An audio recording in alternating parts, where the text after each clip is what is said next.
जी बिस्मिल्लाहिर्रहमानिर्रहीम। मेरा नाम है जी मुस्तफ़ी शाह और आज हमने डिस्कस करना है जी चैप्टर नंबर 4। चैप्टर नंबर 4 है हमारा कसर के बारे में। कसर और इंग्लिश में उसको कहते हैं फ्रैक्शन।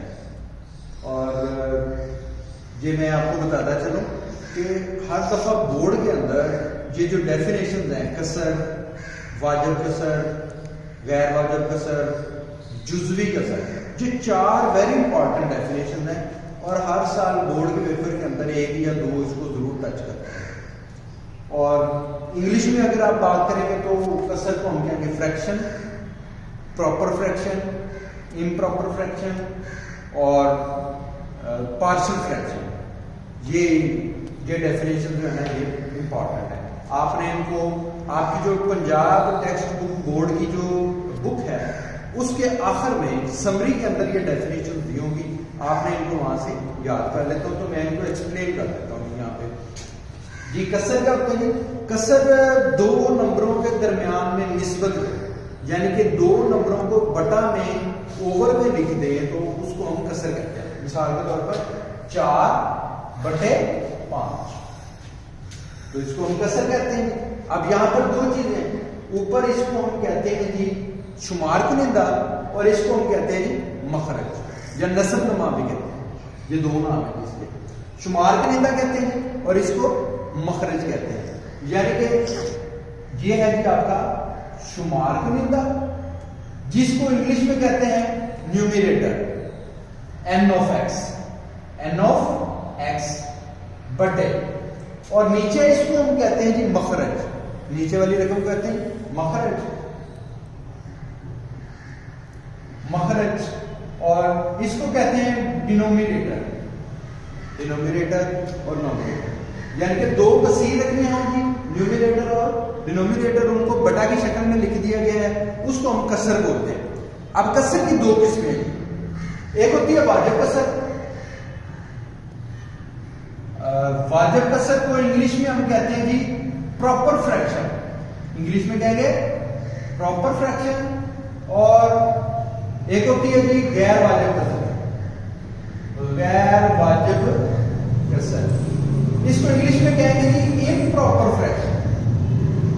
इम्प्रॉपर फ्रैक्शन, ये 2 नाम है जी। अब वाजिब कसर क्या होती है?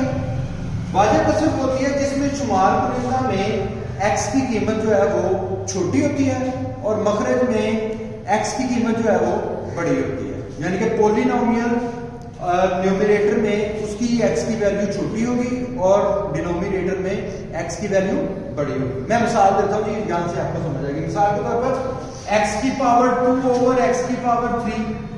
अब यहां पर देखिए आप, शुमार कुनिंदा में x की कीमत 2 है और मखरज में x की कीमत 3 है। तो इसका मतलब है कि यहां पर नीचे जो कीमत है वो बड़ी है। इसका मतलब है कि ये प्रॉपर फ्रैक्शन है, जिसको उर्दू में कहेंगे वाजिब कसर है। और इसकी मिसाल ले लेते हैं, इसको उलट कर लें हम। जहां पर शुमार कुनिंदा में x की कीमत बड़ी होगी और मखरज में x की कीमत छोटी होगी। मिसाल देखें, यानी कि x की पावर 3 ओवर x की पावर 2। ये इसकी एग्जांपल। ये देखें, शुमार कुनिंदा में x की कीमत बड़ी है और मखरज में x की कीमत छोटी है। यानी कि इंग्लिश में बात करूं तो यूं करूंगा कि न्यूमरेटर की वैल्यू बड़ी होनी चाहिए और डिनोमिनेटर की वैल्यू छोटी होनी चाहिए। ये दोनों की मैंने एग्जांपल पे ले ली। अब हम बढ़ते हैं क्वेश्चन नंबर 1 की तरफ, जो एक्सरसाइज 4.1 से लिया गया है। मैंने हर टाइप का एक क्वेश्चन मैंने उसको डिस्कस किया है। तो पहला क्वेश्चन है कि 7x - 9 बटा x + 1 और x + 3, इसको जुज़वी कसूर में तहलील करें। तो ये बोर्ड के अंदर अक्सर ये पूछा जाने वाला क्वेश्चन है। शॉर्ट क्वेश्चन में भी आ सकता है, आपको लॉन्ग क्वेश्चन में भी आ सकता है, तो आपने इसको तैयार करना है। तो हम पहले इसको इसके जुज़वी कसूर में लिखते हैं, ठीक है। इसकी जुज़वी कसूर 2 बनेंगे जी। इसके 2 फैक्टर्स हैं, तो पहले हम लिखेंगे a बटा x - 1 जमा b बटे x - 3। अब देखिए जी, मैंने इसको दो जुज़वी कसूर के अंदर लिख दिया, क्योंकि मेरे पास दो फैक्टर थे। अगर 3 होते तो मैंने प्लस सी ओवर जो नंबर होता वो लिख देना था, अगर 4 होता तो फिर ऐसे कर देना था। तो उसको मैंने आगे आगे उसको बढ़ाते जाना था। अब यहां से हमने ए और बी की वैल्यू फाइंड करनी है। अच्छा, मैं चलते चलते ये बता दूं कि इसका फायदा क्या है, कि इसको करने से हमें क्या हासिल होगा। भाई ये देखिए, ये फ्रैक्शन है, इसको हमने दो हिस्सों में तोड़ के लिख दिया, ए में और बी में। अब इसका मतलब ये है कि जब हम ए और बी की वैल्यू फाइंड कर लेंगे, तो जब इसके अंदर पुट करेंगे तो वो वाली दो कीमतों को जमा करेंगे तो ये वाली कीमत आ जाएगी, हमारे पास रकम आ जाएगी। ठीक है, तो पहले मैं इसको सॉल्व करता हूं जी। तो ये हमारे पास जो फैक्टर है ना, पहले स्टेप के ऊपर सभी क्वेश्चंस के अंदर यही रूल फॉलो होगा। x + 1 x + 3 से हम पूरी इक्वेशन को मल्टीप्लाई कर देंगे, सारी रकम को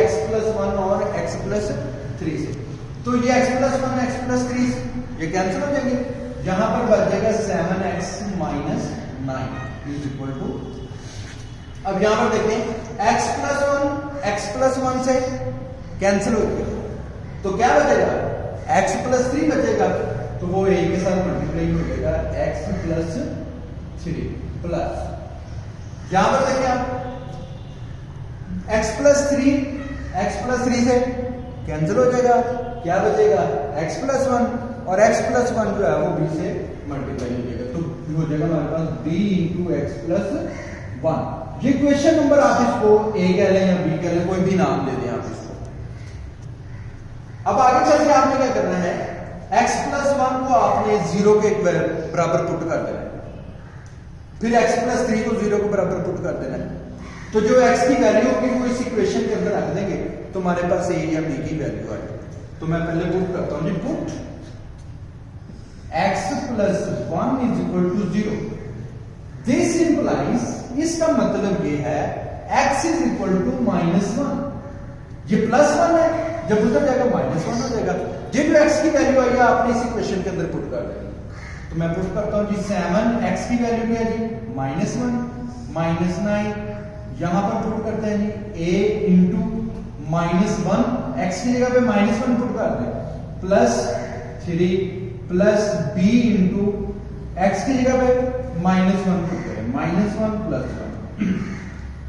तो ये हो जाएगा 7 × -1 -7 - 9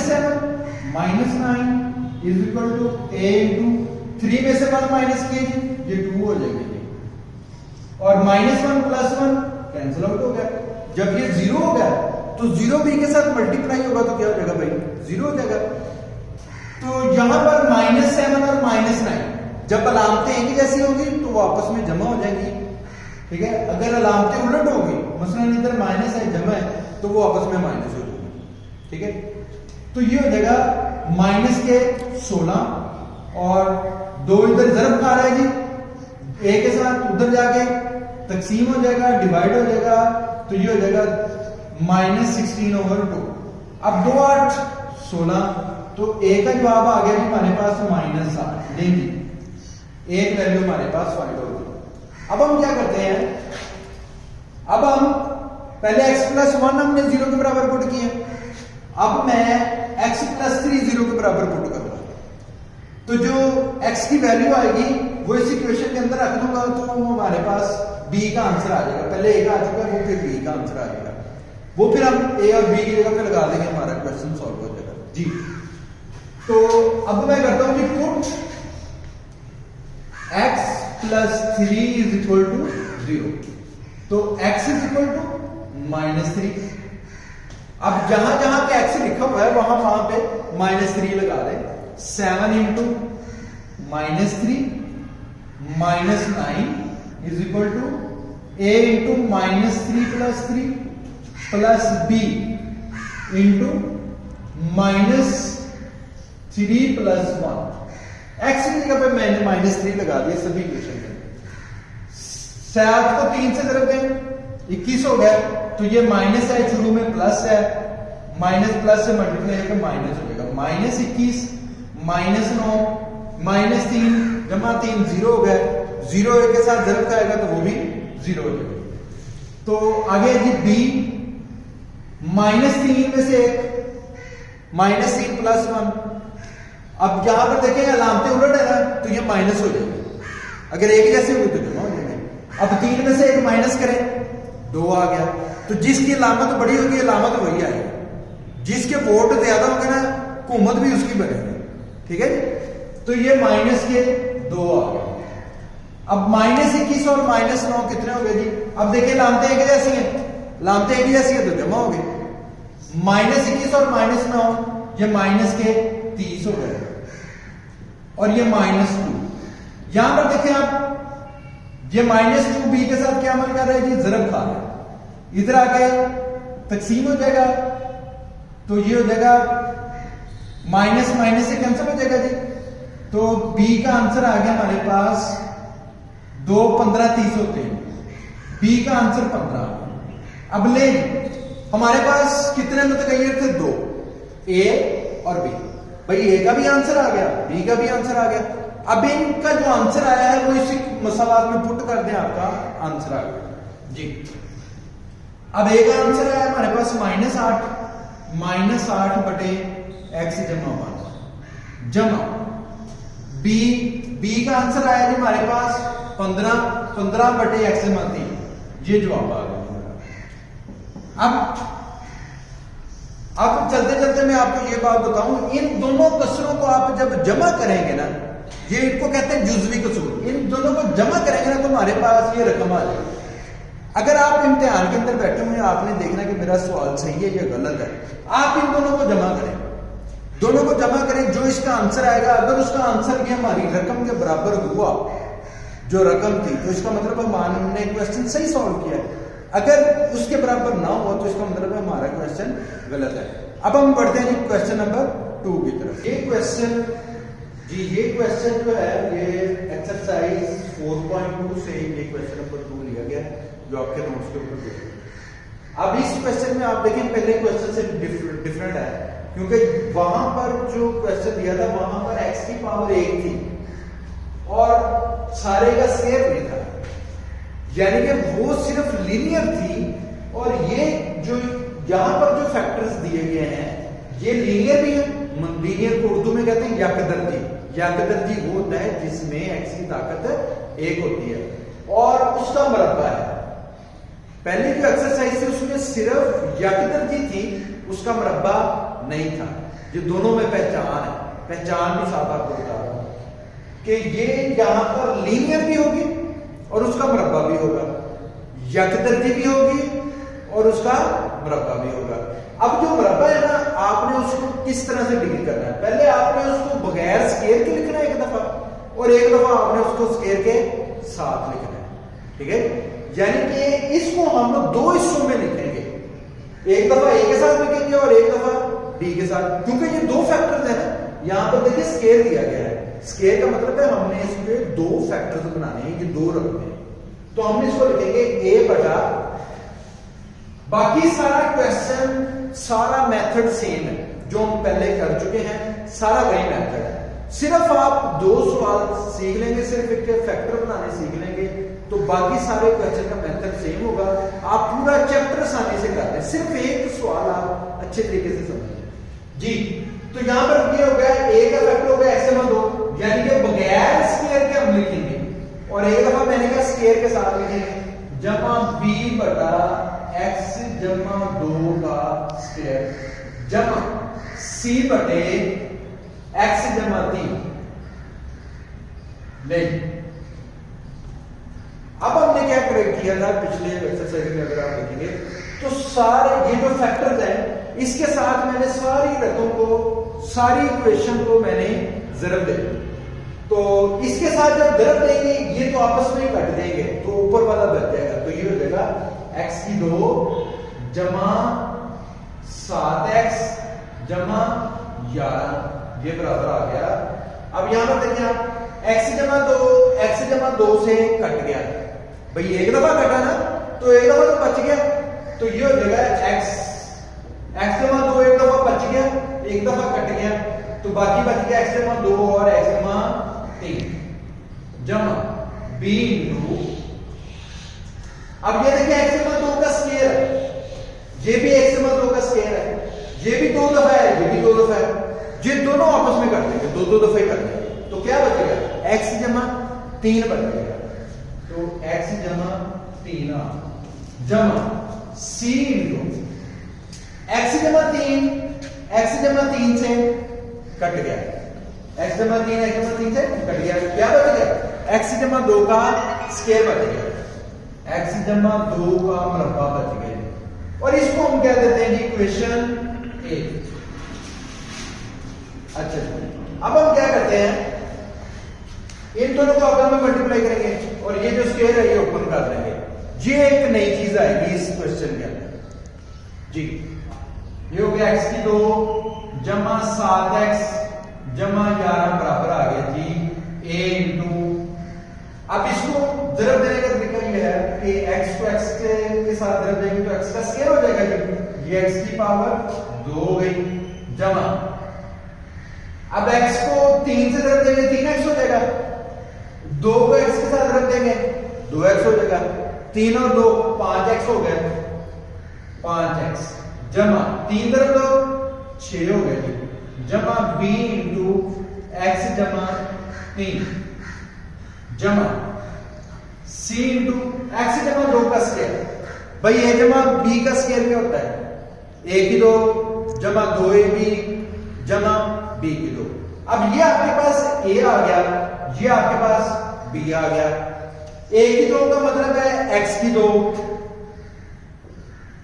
जमा 2ab 2ab 2 दरब 2 4 4 दरब x 4x हो गया जी, जमा 2ab हो गया, ये 4x हो गया, जमा b का स्क्वायर, ये हमारे पास दूसरे नंबर पे जो रकम है वो b है, तो 2 का स्क्वायर कितना हो गया जी 4 हो गया ये।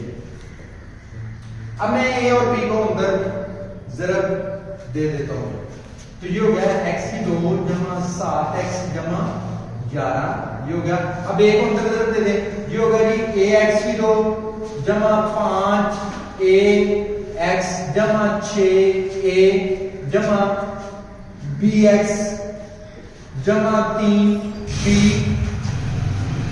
जमा c x की 2 जमा 4cx जमा 4c।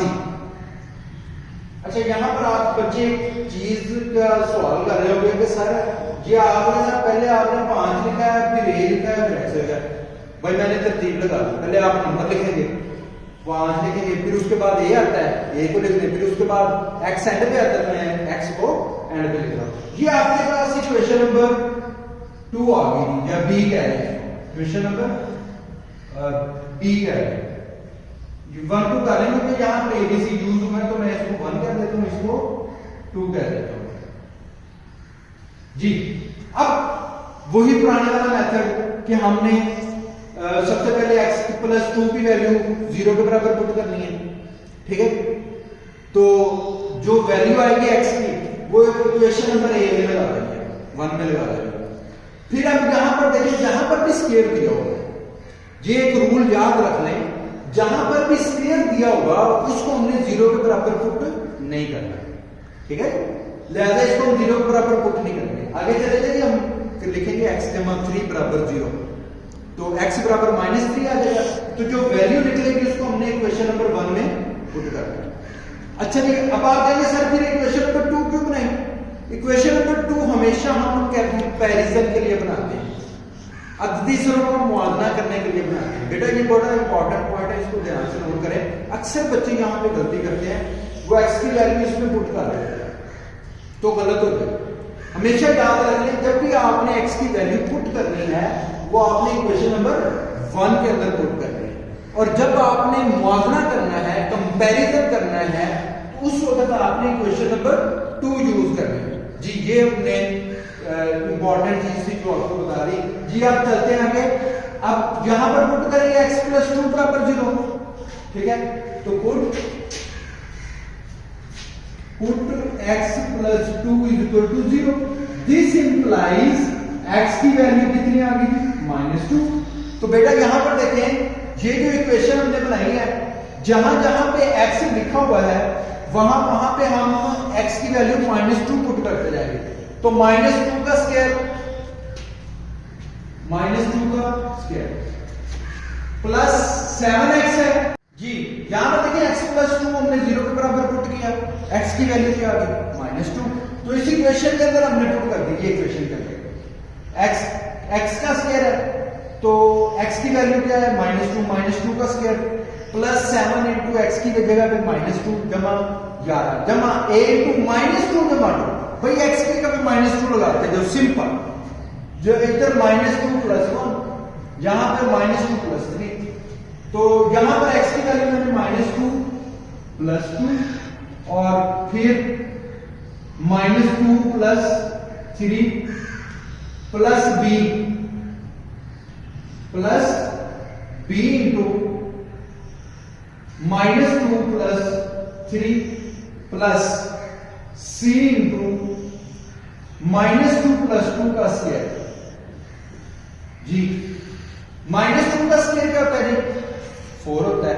भाई माइनस का स्क्वायर प्लस हो जाएगा, माइनस को माइनस से जड़ दोगे प्लस हो जाएगा, तो 2 का स्क्वायर 4 होता है, 4 और जमा माइनस से जड़ आ गए, माइनस होगी 7 जड़ दो 14 जमा 11 बराबर आ गया जी। यहां पर देखिए -2 जमा 2 0 हो गया जी। अब जो 0 हो गया तो ये a के साथ जड़ खाएगा, तो ये सारा ही 0 हो गया, ठीक है। जमा b इंटू -2 जमा 3 में से 2 माइनस करें 1 हो जाएगा, तो b इंटू 1 और यहां पर देखिए आप -2 जमा 2 क्या हो जाएगा 0 हो जाएगा। ये 0 c के साथ जड़ खाएगा भी 0 हो जाएगा।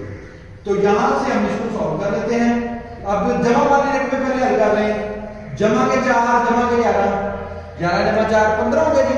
15 में से 14 माइनस करें 1 आ गया, तो b के साथ a की तरफ आ रहा है, तो बस यही आपका आंसर आ गया जी, b जी। पहले हमने x + 2 पुट किया 0 के बराबर। भाई मैंने पहले बताया था जहां पर स्क्वायर दिया होगा उसको हमने 0 के बराबर पुट नहीं करना। अब x + 3 को 0 के बराबर पुट करना है, पुट x जमा 3 = 0। इसका मतलब हुआ x बराबर -3 के, x बराबर आ गया हमारे पास -3। तो इस इक्वेशन के अंदर जहां जहां पे x दिया हुआ है वहां पे -3 पुट करते जाएंगे। तो x का स्क्वायर है तो हो जाएगा -3 का स्क्वायर जमा 7x, x की जगह पे -3 जमा 11 बराबर आ गया जी। यहां पर देखिए आप, यहां पर जब x की वैल्यू पुट करेंगे आप -3 जमा 3 0 हो जाएगा, तो ये सारा ही 0 हो जाएगा। यहां पर देखिए हम -3 जमा 3 0 हो जाएगा, तो ये सारा ही 0 हो जाएगा। तो यहां पर वैल्यू पुट करने की जरूरत नहीं है, ठीक है। अब यहां पर देखिए -3 + 2 ये 0 नहीं होगा, यहां पे पुट कर दे c * -3 + 2 का स्क्वायर जी। माइनस का स्क्वायर क्या हो गया जमा और 3 का स्क्वायर 9। ये देखिए जमा माइनस तरफ आ गया -21 जमा के 11 बराबर आ गया जी c * -3 जमा 2, 3 में से 2 माइनस कर 1 आ गया, माइनस का 1 आ गया, क्योंकि जो बड़ी रकम होगी उसके साथ अलामत हुई है जी। -1 का स्क्वायर 1 होता है, 9 और 11 कितने हो गए जी 20 -21 माइनस का 1 आ गया, और ये माइनस का स्क्वायर प्लस हो जाएगा और ये 1 हो जाएगा, तो 1 से बस यही आंसर आएगा, ठीक है। अब देखिए बी और सी का आंसर आ गया। जितनी वैल्यूज हमने पुट करनी थी पुट कर दी, x जमा 2 की वैल्यू 0 के बराबर पुट कर दी हमने, बी का आंसर आ गया। x जमा 3 की वैल्यू 0 के बराबर पुट कर दी, तो सी का आंसर आ गया। लो जी, पुट करने वाली वैल्यू तो खत्म हो गई, लेकिन अभी स्टिल हमारे पास एक आंसर तो आया नहीं। तो भाई ये जो मसवात नंबर 2 बनाई है, ये हमने जो पहले बनाई थी, तो ये हमने इसीलिए बनाई है। तो यहां पर आपने क्या करना है, x की 2 के अदिशरों का मुआवजा करना है, ठीक है। तो हम यहां पर लिखेंगे x की 2 के अदिशरों का मुआवजा करने से, x की 2 के अदिशरों का मुआवजा करते हैं। यहां पर देखिए x की 2 का अदिशर क्या है जी, एक है, जिसका अददी सर कोई नहीं होता उसका एक होता है, जिसका कोई नहीं होता उसका अल्लाह एक होता है जी। 1 आ गया, 1 इज इक्वल टू, यहां पर देखिए x की 2 वाली रकम कौन कौन सी है, मैं उसको फाइंड करता हूं। ये देखिए जी, ये x की 2 वाली रकम एक ये आ गई, दूसरी ये आ गई, और कोई x की 2 वाली रकम है ही नहीं। अब इस x की 2 का अददी सर क्या है जी a, और इसके x की 2 का अददी सर क्या है जी c, तो आ जाएगा हमारे पास a जमा c जी। अब a जमा c बराबर 1। अब यहां पर देखिए c का जवाब हमें पहले ही हमने मालूम कर लिया, यहां पे c का जवाब क्या आया था -1। c का जवाब क्या है जी -1, हमें पहले पता है, तो c की जगह पे उसकी कीमत लगा दें -1। ये -1 जब उधर जाएगा तो क्या हो जाएगा जमा 1, तो 1 जमा 1 कितना होता है जी 2। लेकिन a b और c के आंसर आ गए, a b और c के आंसर जहां से हमने क्वेश्चन शुरू किया था a b c, जहां पर a b और c की कीमतें पुट करते हैं हमारा क्वेश्चन सॉल्व हो गया। तो a का आंसर आया हमारे पास 2 बटे x जमा 2, जमा b का आंसर आया हमारे पास 1 बटे x जमा 2 का स्क्वायर, जमा c का आंसर आया हमारे पास -1 बटे x जमा 3। ये हमारे पास जी क्वेश्चन हमारा सॉल्व हो गया जी। बहुत शुक्रिया।